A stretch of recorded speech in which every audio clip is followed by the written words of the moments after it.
ഇതുപോലുള്ള ultra slow motion videos da Vinci resolve use ചെയ്ത് എങ്ങനെ ക്രിയേറ്റ് ചെയ്യാമെന്ന് നോക്കാം. ക്ലിപ്പിൻ്റെ എവിടെയാണ് നിങ്ങൾക്ക് അൾട്രാ സ്ലോ മോഷൻ വേണ്ടത് അവിടെ പ്ലേ ആയിട്ട് പ്ലേസ് ചെയ്യാം. Right click, go to read time controls, then ഇവിടെ ക്ലിക്ക് ചെയ്ത് ആഡ് സ്പീഡ് പോയിൻ്റ് കൊടുക്കാം. ദെൻ നമുക്ക് ഇതുവരെ സ്ലോ മോഷൻ മതി. ക്ലിക്ക് ചെയ്ത് ഒരു സ്പീഡ് പോയിൻ്റ് കൂടി ആഡ് ചെയ്ത് കൊടുക്കാം.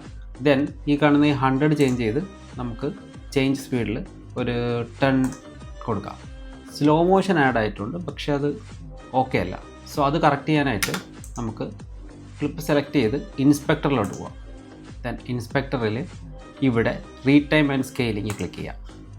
ദെൻ ഇതിൻ്റെ അകത്ത് റീഡ് ടൈം പ്രോസസ്സിൽ പ്രൊജക്ട് സെറ്റിങ്സ് ആണ് ഡീഫോൾട്ടായിട്ട് കിടക്കുന്നത്. അത് ചേഞ്ച് ചെയ്ത് ഒപ്റ്റിക്കൽ ഫ്ലോ ആക്കാം. സോ അതിൻ്റെ താഴെയുള്ള മോഷൻ എസ്റ്റിമേഷൻ സെലക്ട് ചെയ്ത് അത് AI സ്പീഡ് വാർക്ക് ബെറ്റർ സെലക്ട് ചെയ്ത് കൊടുക്കാം. അത്രേ ഉള്ളൂ.